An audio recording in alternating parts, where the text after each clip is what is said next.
ጤናና ሰላማችሁን ፈጣሪ አብዝቶ እንዲሰጣችሁ ሁሌም የሚመኘው አወል ስሪንቃ የግብርና ፕሮግራም ነው። አወል ስሪንቃ የግብርና ፕሮግራም ሁልጊዜ ስለ ግብርና ብቻ መረጃ እየሰጠ ስለ ግብርና ብቻ ግንዛቤ እየፈጠረ ያለ ቋሚ የግብርና ፕሮግራም ነው።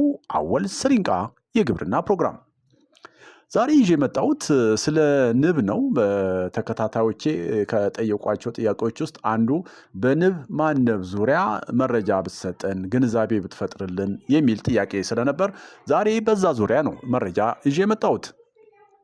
ስለ ንብ ማነብ መሰረታዊ የሆኑ ሐሳቦችን ምክሮችን እናነሳለን። ከዛ በፊት ስለ ማር ምርት በዓለምና በአፍሪካ ያለውን ነገር ልንገራችሁ። በዓለም ደረጃ ማርን በከፍተኛ ደረጃ በማምረት ከ1 እስከ 5 የሚጠቀሱ ሀገራት እንደ ቻይና፣ ቱርክ፣ ኢራን፣ አርጀንቲና እና ሩሲያ ይጠቀሳሉ። ሀገራችን ከዓለም በ12ኛ ደረጃ ላይ ስትቀመጥ በአፍሪካ ግን ታንዛኒያና አንጎላን በማስከተል በአንደኛ ደረጃ ትገኛለች። በተለይ በጅማና ከፋ ዞን፣ በወለጋ፣ በትግራይና ሰቆጣ አካባቢ በተለይ እዚህ አካባቢ በጣም ነጭ የሆነ ማር ምርት ነው ያለው እና በዚህ በነጭ ማር ምርትነቱ የትግራይና ሰቆጣ አካባቢ በጣም ይታወቃል።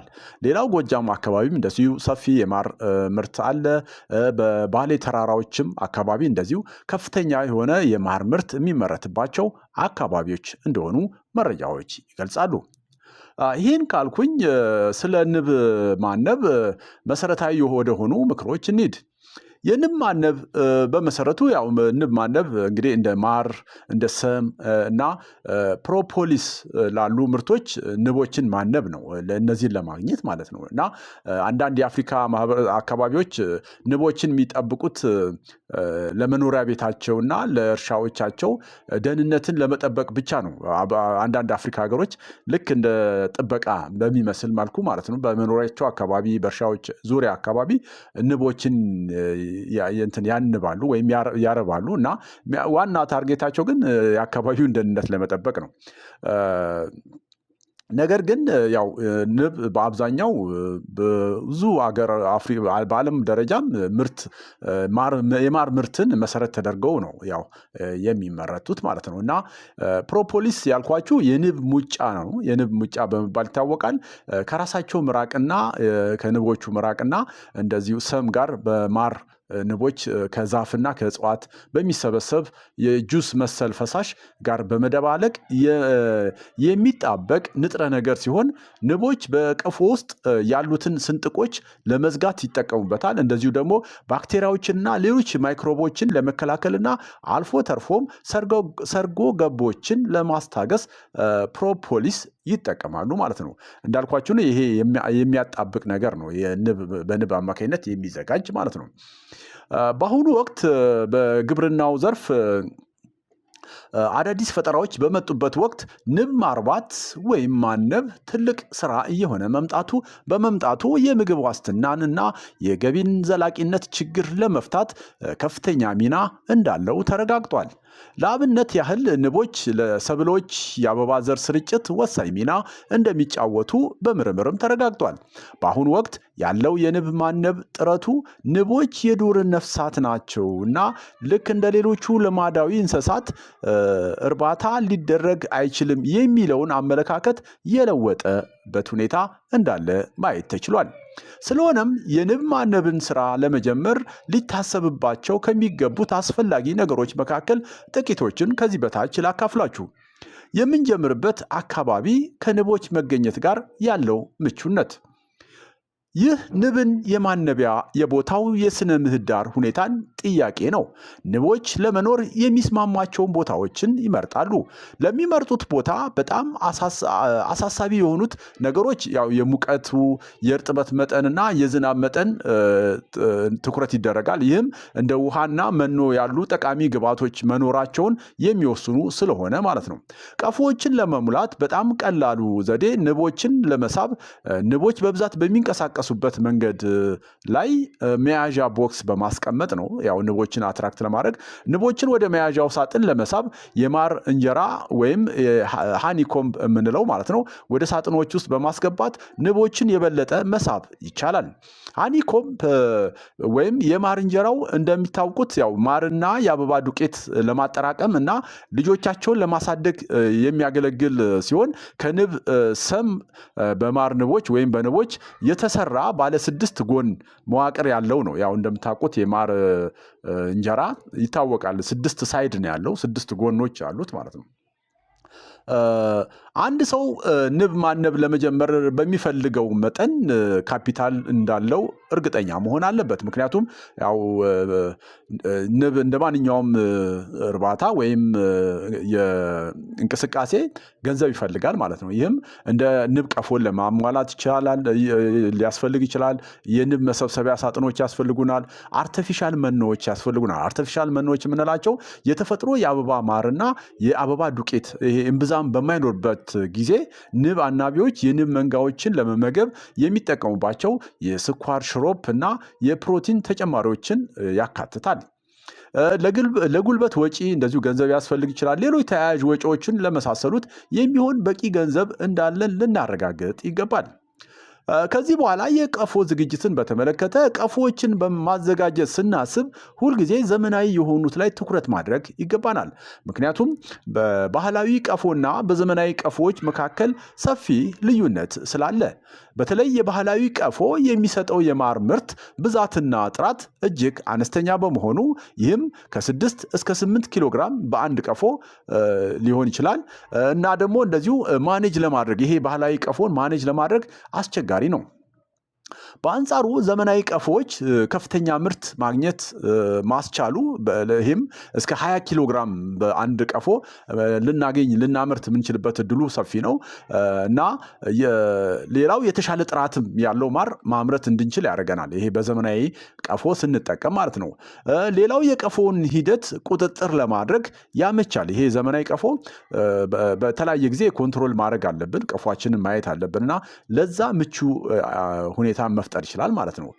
ከዛም ባሻገር ንግስቲቷን ሳትገደል ወይም ሳትጎዳ ኮሎኒውም ወይም ደግሞ መንጋውን ለመመርመር ለማየት ወይም ደግሞ ማር ለመሰብሰብ ያስችላል ማለት ነው። ይሄ ዘመናዊ ቀፎ ማለት ነው። ስለዚህ ሁልጊዜ ንብ ማነብ የምናስብ ከሆነ መሰረት ማድረግ የሚገባን በዘመናዊ ቀፎ ላይ ተመስርተን ሊሆን ይገባል ማለት ነው።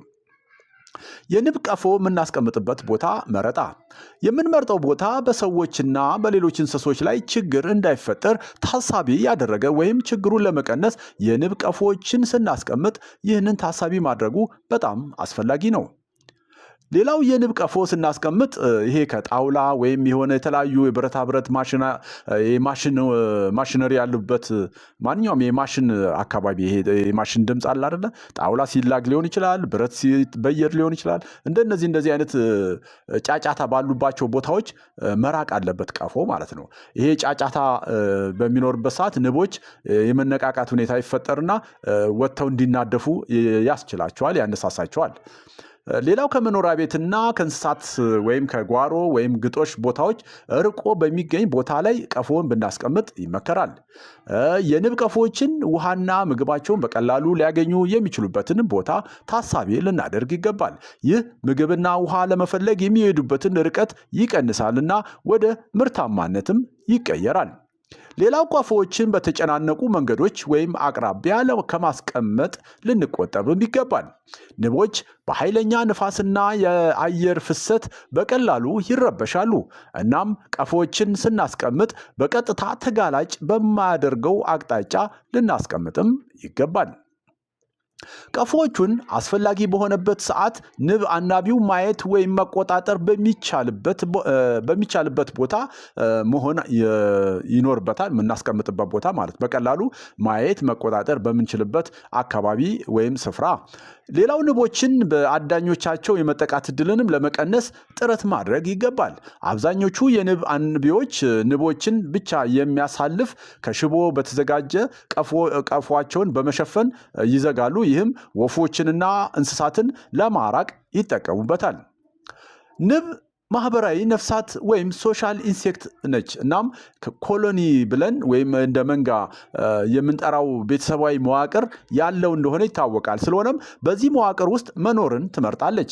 እያንዳንዱ ነጠላ የንብ ኮሎኒ ወይም መንጋ ከ3000 እስከ 9000 ንቦች ወይም ከዚያ በላይ እንደ የውሃና የመኖ ቁሳቁስ አቅርቦት ወይም መኖር ላይ በመመስረት ሊኖር ይችላል። የዚህ ትልቁ ክፍል የሰራተኛ ንቦች ናቸው። እነሱም አጠቃላይ ከመንጋው 90%ን ይይዛሉ የሰራተኛ ንቦች። ይህን ካልን ቅድም ለመጥቀስ ሞክሬያለሁ። ንብ የግድ አስፈላጊ የምትሆንበት የሰብል ምርት የተለያዩ ሰብሎች ንብን የሚፈልጉበት ሁኔታ የግድ የሚላቸው አሉ። ለምሳሌ ያው እንግዲህ ንብ ከማር ምርት ባሻገር ለአንዳንድ ሰብሎች ፍሬ ማፍራትና ምርት መስጠት እንዲችሉ ንብ የግድ ታስፈልጋቸዋለች። እነዚህም በንብ ላይ በጣም ጥገኛ የሆኑት ሰብሎች እንደ ቡና፣ ኑግ፣ ተልባ፣ የፈረንጅ ሱፍ፣ ቀይ ሽንኩርት፣ አፕል፣ ማንጎ፣ አቮካዶ እና ብርቱካን ያሉት በዋነኛነት የሚጠቀሱ እጽዋቶች ናቸው። እነዚህ እጽዋቶች አበቦቻቸው ወደ ፍሬ እንዲቀየርና ጥሩ ምርት ለማግኘት አበቦቻቸው በንብ አማካኝነት ከወንዴው ወደ ሴቷ የአበባ ክፍል መሸጋገር አለበት። እናም ንብ የግድ ታስፈልጋቸዋለች። ዛሬ እንግዲህ ስለ ንብ ከማር አኳያ እንደዚሁ ደግሞ ከፖሊኔሽን አኳያ ለማንሳት ሞክሬያለሁ። ከዛም ባሻገር ሀገራችን በጣም ሂውጅ የሆነ የማር ምርት አቅም እንዳላትም የሚያሳይ ነው። በአፍሪካ አንደኛ ነች ብያችኋለሁ።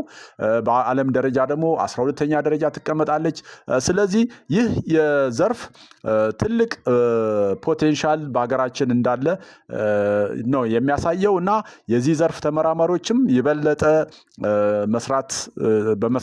በመስራት ከዚህ ምርት መጠቀም የሚያስችል ነገር ከመፍጠር አኳያ ጥረቱ ሊበረታታል ሊቀጥልም ይገባል ይላል አወል ስሪንቃ የግብርና ፕሮግራም። አወል ስሪንቃ የግብርና ፕሮግራም እንግዲህ እንዲህ ያለ ይቀጥላል። በቀጣይ የጠየቃችሁት አለ ከበሬ ማድለብ ጋር የሚል የተነሳ አለ፣ ሌሎችም የተነሱ አሉ። በኮሜንት ስር አስቀምጡልኝ። በተለያዩ ሰብሎች በእንስሳትም ሊሆን ይችላል መረጃ አሰባስቤ ዲስፕሌይ አደርግላችኋለሁ። ኮሜንት ላይ አስቀምጡልኝ በዚህ መረጃ ብትሰጠን ብላችሁ ማለት ነው። እና ይህ ፕሮግራም በዩቲዩብ፣ በቲክቶክ፣ በፌስቡክ እና በሊንክድን ላይ ዲስፕሌይ ይደረጋል። በየማህበራዊ ሚዲያው ያላችሁ በምታገኙት ኮሜንት ላይ ማስቀመጥ ትችላላችሁ። ከዛ ባሻገር ግን አወል ስሪንቃ የግብርና ፕሮግራም ተጠናክሮ እንዲቀጥል በተሻለ ጥራት ማቅረብ እንዲቻል ድጋፍ እንድታደርጉለትም ይፈልጋል አወል ስሪንቃ የግብርና ፕሮግራም። ስለሆነም ይህን ፕሮግራም እንደው በቃ መነሳሳቱን ኮሚትመንቱን ለማበረታታትም ሊሆን ይችላል። በሀገር ውስጥም በውጭም ያላችሁ ለዚህ ቻናል መጠናከር ድጋፍ ብታደርጉ ብለው አወል ስሪንቃ የግብርና ፕሮግራም ይጠይቃል። በመጨረሻም እንደተለመደው ለሀገራችን ሰላም ይመኛል አወል ስሪንቃ የግብርና ፕሮግራም። ቻው።